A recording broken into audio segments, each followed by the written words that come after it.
करनी सेना के शीर्ष संस्थापक और राजपूत समाज के कोहिनूर लोकेंद्र सिंह कालवी ने दुनिया को अलविदा कह दिया। आपको बता दें कि काफी लंबे समय से लोकेंद्र सिंह कालवी बीमार चल रहे थे, जिसके चलते उनका इलाज जयपुर के सवाई मानसिंह अस्पताल में चल रहा था। लेकिन देर रात 12:30 बजे हार्ट अटैक से उनका निधन हो गया। 80 साल की उम्र में राजपूत समाज के कोहिनूर ने आखिरी सांस ली। करनी सेना के गठन की नींव रखने वाले शीर्ष संस्थापक लोकेंद्र सिंह कालवी के देवलोक सिधार जाने के बाद मानो समाज पर दुखों का पहाड़ टूट पड़ा है। सियासी गलियारों से लेकर राजस्थान की उन गलियों तक में लोगों की आंखें नम हैं, जहां कालवी के बचपन की किलकारियां गूंजी है।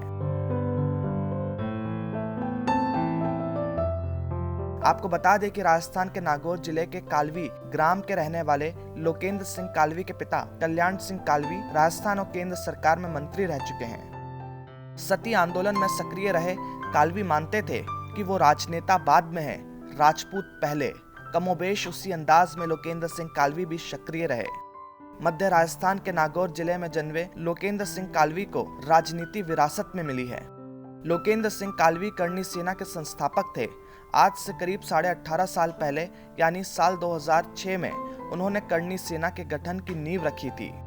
सन 2008 में करनी सेना के विरोध के कारण ही फिल्म जोधा अकबर राजस्थान में रिलीज नहीं हो सकी। इसके साथ ही करनी सेना के जरिए कई उन फिल्मों का विरोध किया गया जिसमें लगा कि वो राजपूतों को गलत तरीके से पेश कर रही है। भड़काऊ मुद्दों पर विवाद और बॉलीवुड मूवी पद्मावत, वीर, जोधा अकबर जैसी फिल्मों पर विरोध की वजह से ही करनी सेना और लोकेंद्र सिंह कालवी को अलग पहचान मिली। आपको बता दें कि इस संगठन का नाम बीकानेर जिले में स्थित देशनोक कस्बे के करनी माता मंदिर के नाम पर रखा गया था। इसमें अधिकतर 40 साल से कम उम्र के युवाओं को शामिल किया गया।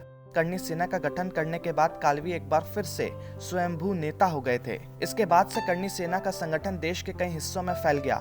पद्मावत विवाद के बाद से राजपूतों से जुड़े कई विवादित मुद्दों पर करनी सेना ने आक्रामक रुख अपनाया और जमकर चर्चा बटोरी। इसके बाद से ही कालवी राजपूत युवाओं में स्वर्णिम इतिहास को संजोने वाले रोल मॉडल बन गए। अब बात की जाए लोकेंद्र सिंह कालवी के करियर की, तो लोकेंद्र सिंह कॉलेज के दिनों से ही खेल में अधिक रुचि रखते थे, खासकर बास्केटबॉल में।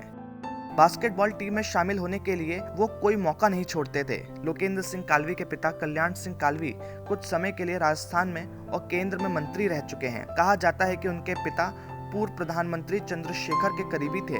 इसी के चलते उनके पिता के निधन के बाद लोकेंद्र सिंह कालवी को चंद्रशेखर के समर्थकों ने ही सत्ता का ताज पहनाया।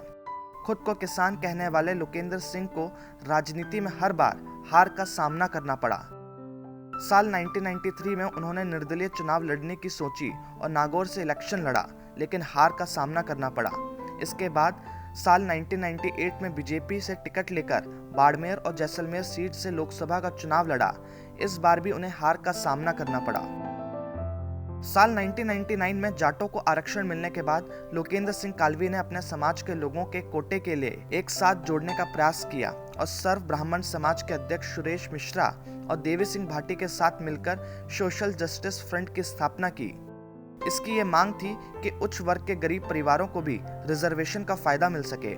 साल 2003 में विधानसभा इलेक्शन में सोशल जस्टिस फ्रंट राजनीतिक पार्टी के रूप ले चुका था और इसी पार्टी ने विधानसभा चुनाव में अपने 60 उम्मीदवार मैदान में उतारे, लेकिन इनमें से सिर्फ एक उम्मीदवार को जीत मिली और वो भी देवी सिंह भाटी को। कुछ समय बाद लोकेंद्र सिंह देवी सिंह भाटी से अलग हो गए और वापस बीजेपी में शामिल हो गए।